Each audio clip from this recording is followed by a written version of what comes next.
Hey, Scorpio. Yeah. So much happening, and you guys are working. Head down, serious. So much happening. I feel like there's a chance that you might even be trying to distract yourself from the messages, from the intuitive knowing, from feeling the collective, from creating chaos within yourself. So we have the Eight of Pentacles was the first. If you guys are worried about work, I feel like it will be coming. Like there's this, and I do feel like an earth sign will probably be involved with the King of Pentacles, and then we have the High Priestess. If you are working on things with an earth sign or somebody who has heavy earth in their chart, you may realize and recognize that things are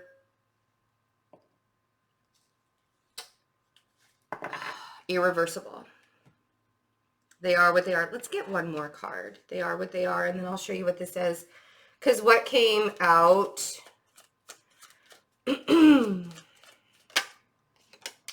it's almost as if you sort of had hope for something to come out of a situation, and you're now realizing that it's just over. The 10 of Swords and the 9 of Swords. And maybe it's been over for a while, but you had to come to terms with how over it actually is.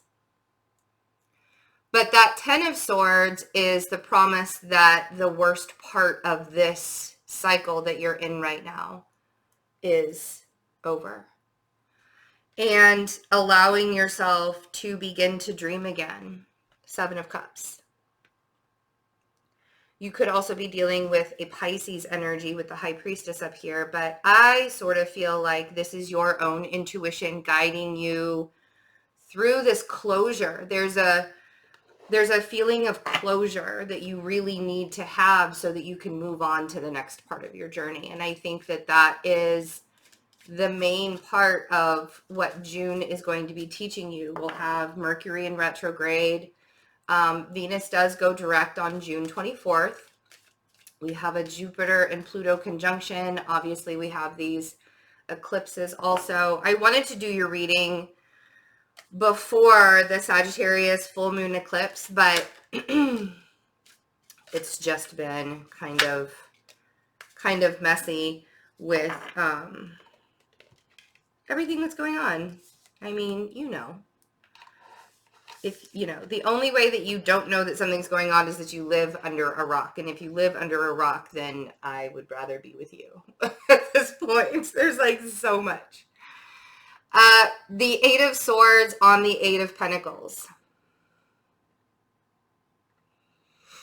There's a very real concern about being able to work right now and being able to create, even if you do have a job, like, is this the job that is going to help me move into, a progressed state? Like, is this the job that I'm going to be able to have for the next however long so I can get back to a place of good, right?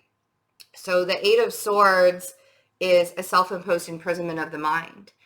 And allowing yourself to sit in that self-imposed imprisonment is actually going to create more friction for you than if you allowed yourself to release it and allowed yourself. And I feel like that's what this whole month for you is just about closure and not fighting with people anymore.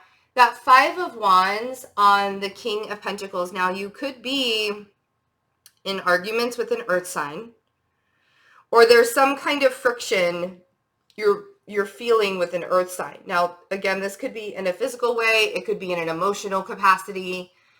But fighting with somebody right now,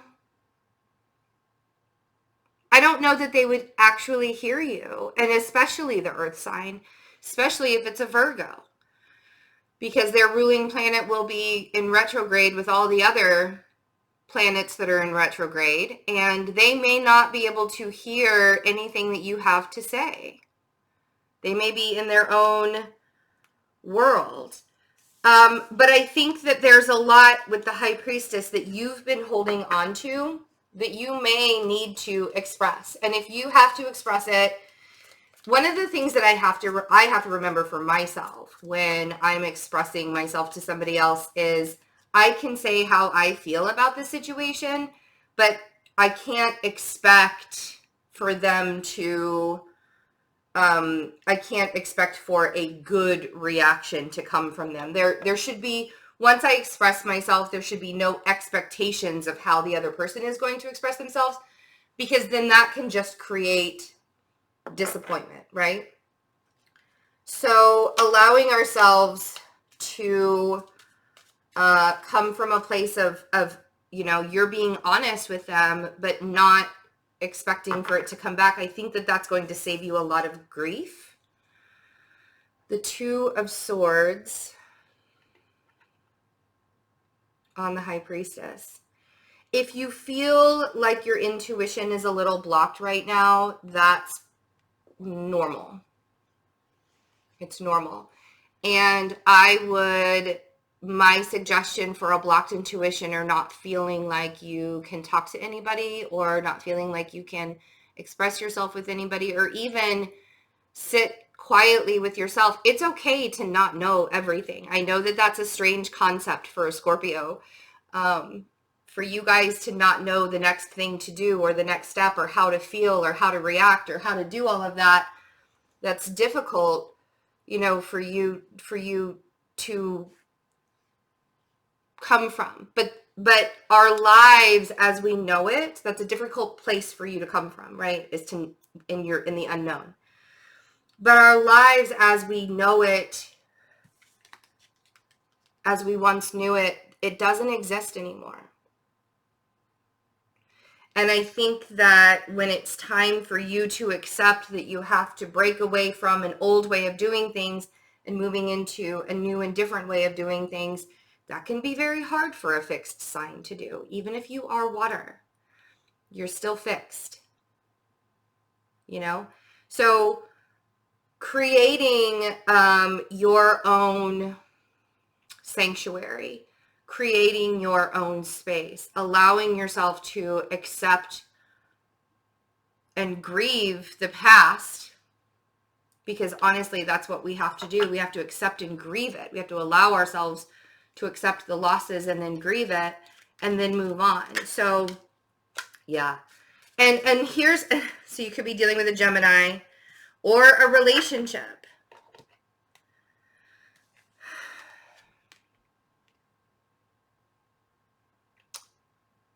The Lovers on the Ten of Swords.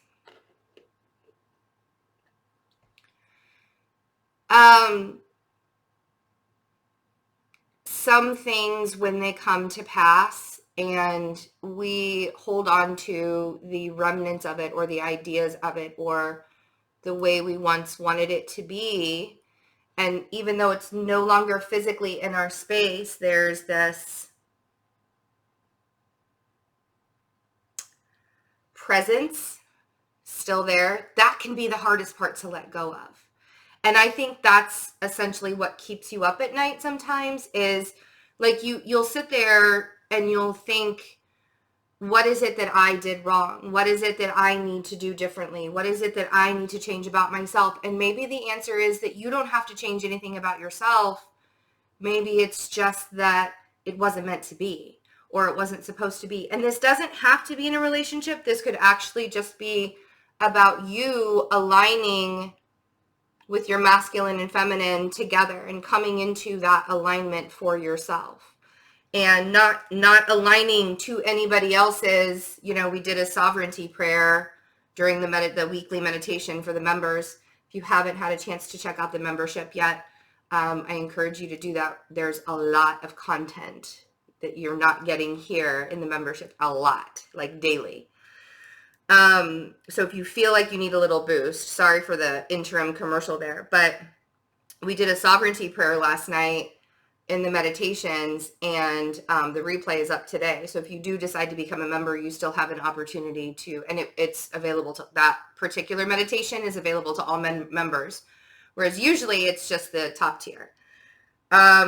But we, in the sovereignty prayer, we talked about having, it's about having your own space, your own oneness, and not creating from a space from other people or other entities or other energies or the collective or anything like that, and really owning and calling your own space. And I think that that's something that you have been desiring for so long, is to have a space of your own, whether it's physically, mentally, emotionally, spiritually, whatever that own space is for you. You need to be able to have that kind of safety for yourself. And for a long time, while we're growing up, we're often, made to believe that other people will create that safe place for us, when in fact it's within you the whole time, right? So let's see what the 9 of Swords is. Yeah. The more you allow yourself to be in a state of anxiety, the longer you're going to feel stuck.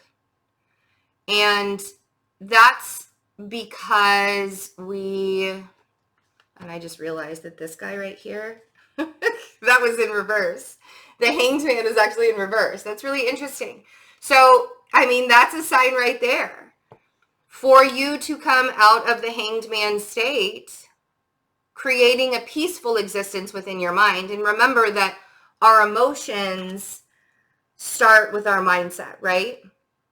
So we have a thought, and then that thought creates sort of a pattern, creating an emotion.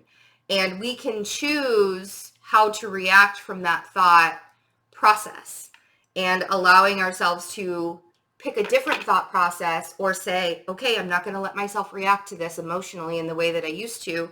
We change a pattern. We shift a pattern. And I think that in order for you to come back to not being so confused, not having too many choices, not having too many options. What do I do? What do I do? What do I do? This 7 of Cups is more about you allowing yourself to get clear. And honestly, you guys, if you aren't stable right now, if you're not clear right now, if you're anxious, if you're depressed, if you're going through a hard time, that's not wrong. It is not an easy time to go through. This is a very difficult moment in history, and you're in the middle of living in it. And allowing yourself to access that from a place of acceptance and growth, and not anxiety or pain, it can be really difficult to do. So you have to give yourself some grace. Give yourself some grace through these closures, through these endings. Let yourself grieve what you've lost, and then allow yourself to dream. It doesn't have to be the 10-year plan. Nobody needs a 10-year plan right now. We need to get through 2020. I know, that's a little dramatic. The Moon on the 7 of Cups. It's okay to not know what's next. These eclipses are going to be showing you the things that you need to release, the things that you need to let go of, and possibly a relationship that you need to let go of, the emotional side of it. And then allowing yourself, and maybe it's not even that a particular relationship with an earth sign. Maybe it's more of a relationship that you have with yourself too. It could be that the relationship with the earth sign is already done, and now you have to find that closure, that graceful closure within yourself. The Page of Swords and the Knight of Swords. Be honest. Be careful with your words while you're being honest. You can easily spark arguments and fights in June, easily. If you're withholding communication from somebody or you're overly communicating with somebody, there's a very fine line with communication, and it can set a person off. It can trigger a person very, very easily in June. Watch where you are giving out your energies with the Six of Pentacles and the Ace of Swords. If you have to find some solace and some quiet, or completely ignore an air sign who is very angry. So the Four of Cups and the Queen of Swords over here. I would say if the air sign is triggered, ignore them. Don't engage with the angry air sign. Don't engage the angry air sign, or the confused air sign for that matter. They are easily triggered right now, especially if they're a Gemini. Six of Pentacles, Ace of Swords. I think that this is a realization of where you've been placing your energies and where you no longer want to overgive. And I think that's wonderful. That's a really good aha moment for you to have right now. And the acceptance with it is huge. So I really like to see that, Scorpio. I think the main lesson for June is to allow yourself a little bit of grace as things sort of come to an end. And because endings always produce beginnings, there's no way around that. There's always a beginning right after an ending. So allowing yourself to accept and grieve the things that we've lost, it's not easy to do. And of course, I'm always there for the memberships. The love readings will start coming out next weekend. I always do the love readings in the middle of the month. Those are all going to be on the memberships. If you're interested in that, click the description box below or click the join button below this video. Also, I do have a few personal readings available and astrology chart interpretation spots available. All of that can be found on my website, fearlessintuition.net. Information is in the description box. I love you guys. Take care of yourselves during this historical time in our lives.